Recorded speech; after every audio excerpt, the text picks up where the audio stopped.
પ્રવાહી અવસ્થા. તો કે જે વસ્તુ પ્રવાહી અવસ્થામાં રહેલી હોય છે એને ચોક્કસ કદ હોય છે, ચોક્કસ આકાર કે સીમા હોતી નથી. તમે પાણી જોઈ લો, પાણીને આપણે ચોક્કસ કદ હોય કે અમુક જગ્યાએ રોકે, બરાબર જગ્યાએ રોકે, પણ એને આકાર ન હોય.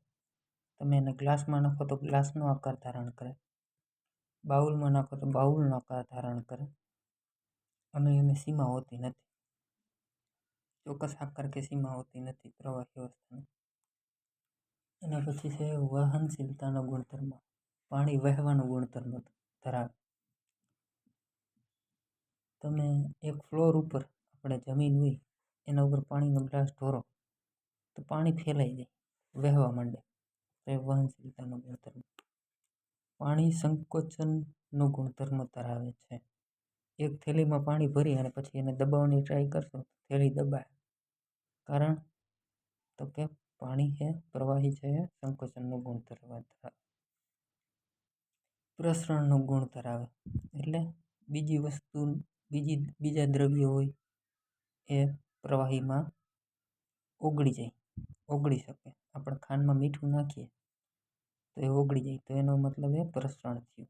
તો પ્રસરણનો ગુણ ધરાવે. પછી સખ્તાઈ ધરાવતા નથી. પાણી સખત હોય નહીં, પ્રવાહી હોય એ સખત ન હોય. કણ કણ વચ્ચે અવકાશ વધુ હોય. તમે પાણીની અંદર એક આંગળી નાખો તો આંગળી આપણી પાણીમાં ડૂબી જશે.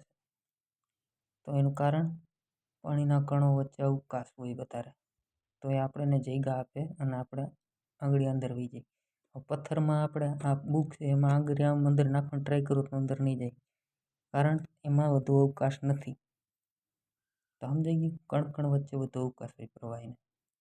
અને કણકણ વચ્ચે આકર્ષણ બળ ઓછું હોય પ્રવાહીમાં. ઘનમાં કેવું તો આકર્ષણ વધારે હોય, પ્રવાહીમાં આકર્ષણ બળ ઓછું હોય કણકણ વચ્ચે.